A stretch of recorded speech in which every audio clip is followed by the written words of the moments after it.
Hi friends, എല്ലാവർക്കും പുതിയൊരു വീഡിയോയിലേക്ക് സ്വാഗതം. ഇന്നത്തെ നമ്മുടെ വീഡിയോ എന്താണെന്ന് പറഞ്ഞാൽ, ഇന്ന് നമ്മുടെ അത്തം ദിവസമാണ്. നമ്മുടെ ഓണത്തിൻ്റെ 10 ദിവസങ്ങളിലെ ആദ്യത്തെ ദിവസമായിട്ടുള്ള അത്തം ദിവസമാണ് ഇന്ന്. അപ്പോൾ നമുക്ക് ഇന്ന് രാവിലെ തന്നെ എന്തായാലും പൂക്കളമൊക്കെ ഇടണം. ഓണത്തിന് നമ്മൾ പൂക്കൾ ഇടാറുണ്ടെങ്കിലും അതിൽ ഏതൊക്കെ തരം പൂക്കളാണ് ഉപയോഗിക്കേണ്ടതെന്നും അവയിൽ ഉപയോഗിക്കുന്നതിൻ്റെ കാര്യം എന്താണെന്നും നമുക്ക് ഒട്ടുമിക്ക പേർക്കും, പ്രത്യേകിച്ച് പുതിയ ആൾക്കാർക്ക് അറിയണ്ടായിരിക്കില്ല. എനിക്കും അതൊന്നും അറിയില്ലായിരുന്നു. കുറച്ചൊക്കെ ഞാൻ ചോദിച്ച് മനസ്സിലാക്കി വെച്ചിട്ടുണ്ട്. അതെന്തൊക്കെയാണെന്ന് ഞാനൊന്ന് ഷെയർ ചെയ്യാം. നമ്മളാണെന്നുണ്ടെങ്കിൽ കടയിൽ നിന്ന് വാങ്ങിച്ചിട്ടുള്ള പൂക്കൾ വെച്ചിട്ടുള്ള പൂക്കളല്ല ഇടാറുള്ളത്. നമ്മുടെ വീട്ടിൽ നിന്ന് തന്നെ പൊട്ടിച്ചിട്ടുള്ള പൂക്കൾ വെച്ചിട്ടുള്ള പൂക്കളാണ് ഇടുന്നത്. അത് ചില പൂക്കൾക്കാണെന്നുണ്ടെങ്കിൽ നമ്മുടെ പൂക്കളത്തിലിടുമ്പോൾ ഓരോ സവിശേഷതയുണ്ട്.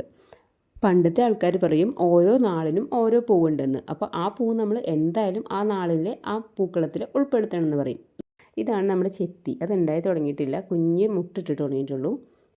പൂക്കളത്തിന് വേണ്ടിയിട്ട് ഞാൻ പൂ പൊട്ടിച്ചുകൊണ്ടിരിക്കുന്നതാണ് ഇപ്പോൾ നിങ്ങൾ കാണുന്നത്. ഇതിലെല്ലാ പൂക്കളും പൊട്ടിക്കുന്നത് ഞാൻ കാണിച്ചിട്ടില്ല. നമുക്കെല്ലാം പൊട്ടിച്ച് കഴിഞ്ഞിട്ട് കാണാം. ഇതൊക്കെയാണ് ഇന്ന് അത്തപ്പൂക്കൾ ഇടാൻ വേണ്ടിയിട്ട് ഞാൻ പൊട്ടിച്ചിരിക്കുന്ന പൂക്കൾ. അതിൽ ചില പൂക്കൾക്കൊക്കെ ഞാൻ നേരത്തെ പറഞ്ഞ സവിശേഷതകളുണ്ട്. അതെന്തൊക്കെയാണെന്ന് നമുക്കൊന്ന് നോക്കാം. ഇനിയിപ്പോൾ ഞാൻ പൂക്കളിട്ട് തുടങ്ങാൻ പോവാണ്. ഭയങ്കര ഗംഭീരമായിട്ടുള്ള പൂക്കളൊന്നുമല്ല, എന്നെക്കൊണ്ട് പറ്റാവുന്ന പോലെ കുഞ്ഞൊരു പൂക്കളം. അപ്പോൾ പൂക്കൾ ഇടുന്നത് നിങ്ങൾക്ക് കാണാം. അതിൻ്റെ കൂടെ തന്നെ ഞാൻ നേരത്തെ പറഞ്ഞ പോലെ ഈ പൂക്കളുടെ സവിശേഷതയും കാര്യങ്ങളൊക്കെ ഞാനൊന്ന് പറഞ്ഞു പോകാം. ആദ്യ ദിവസം അത്തം, അതായത് ഇന്നത്തെ ദിവസം നമ്മൾ ഉപയോഗിക്കേണ്ടത് മുക്കുറ്റിപ്പൂവാണ്. ഗണപതി ഭഗവാന് വേണ്ടിയിട്ടാണ് നമ്മൾ മുക്കുറ്റിപ്പൂ ഉപയോഗിക്കുന്നത്. അറിഞ്ഞോ അറിയാതെയോ ഇന്നത്തെ നമ്മുടെ പൂക്കളത്തിൽ മുക്കുറ്റി വന്നിട്ടുണ്ട്. ഇനി രണ്ടാമത്തെ ദിവസം ചിത്തിര ദിവസം നമ്മൾ തുമ്പപ്പൂവാണ് ഇടേണ്ടത്. തുമ്പപ്പൂ ഇടുന്നതിൻ്റെ സങ്കല്പം എന്ന് പറഞ്ഞാൽ ശിവനും ശക്തിക്കും വേണ്ടിയിട്ടാണ് തുമ്പപ്പൂ ഉപയോഗിക്കുന്നത്. മൂന്നാമത്തെ ദിവസം ചോതി ദിവസം നമ്മൾ കൊങ്ങിണിപ്പൂവാണ് ഉപയോഗിക്കുന്നത്. അത് നമ്മൾ ശിവന് സമർപ്പിക്കുന്നു എന്നാണ് സങ്കല്പം. നാലാമത്തെ ദിവസം വിശാഖം, നമ്മൾ ബ്രഹ്മാവിനെ സങ്കല്പിച്ചുകൊണ്ട് മന്ദാരപ്പൂവാണ് ഇടുന്നത്. അഞ്ചാമത്തെ ദിവസം ചെമ്പരത്തിപ്പൂവാണ് നമ്മളിടുന്നത്. അനിഴം നാളിലെ, അതായത് പഞ്ചഭൂതങ്ങളെ സങ്കല്പിച്ചുകൊണ്ടാണ് ഈ ചെമ്പരത്തിപ്പൂ ഇടുന്നത്.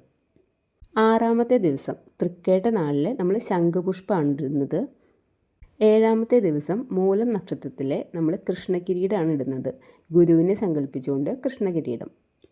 എട്ടാമത്തെ ദിവസം പൂരാടം ദിവസം നമ്മൾ അഷ്ടദിക് ബാലകന്മാരെ സമർപ്പിച്ചുകൊണ്ട് തുളസിയാണ് ഇടുന്നത്. ഒമ്പതാമത്തെ ദിവസം ഉത്രാടം നാളിൽ നമ്മൾ ഇന്ദ്രനെ സമർപ്പിച്ചുകൊണ്ട് ചെത്തിപ്പൂ ഇടുന്നു. പിന്നെ നമ്മുടെ 10ാമത്തെ ദിവസമായിട്ടുള്ള തിരുവോണം നാളിൽ നമ്മൾ വിഷ്ണുവിനെ സമർപ്പിച്ചുകൊണ്ട് ജമന്തിപ്പൂവാണ് ഇടുന്നത്. ഇതിൽ പറഞ്ഞിരിക്കുന്ന പൂക്കളെല്ലാം ഒരുവിധം പേർക്കൊക്കെ അറിയുന്നുണ്ടായിരിക്കും. അറിയാത്തവരുണ്ടെങ്കിൽ ഒന്ന് കമൻറ്റ് സെക്ഷനിൽ പറഞ്ഞാൽ ഞാൻ അടുത്ത വീഡിയോയിൽ ആ പൂക്കളും കൂടെ ഒന്ന് കാണിച്ചു തരാം. ഇത്രയും നാൾ ഈ ഓണപ്പൂക്കളം ഇട്ടിട്ടോ ഈ പൂക്കൾ ഇന്ന് പൊട്ടിക്കുന്ന സമയത്തൊന്നും എനിക്കിതിനെക്കുറിച്ച് അറിയില്ലായിരുന്നു. അതിനുശേഷം ഞാൻ ഒരു വീഡിയോ കണ്ടപ്പോഴാണ് മനസ്സിലായത് ഓരോ പൂക്കളം നമ്മൾ ഇടുന്നതിനും ഓരോരോ കാര്യങ്ങളുണ്ടെന്നുള്ളത്. അപ്പോൾ നിങ്ങളായിട്ട് ഒന്ന് ഷെയർ ചെയ്തതാണ്. അപ്പോൾ ഇതാണ് നമ്മുടെ ഇന്നത്തെ അത്തപ്പൂക്കളം.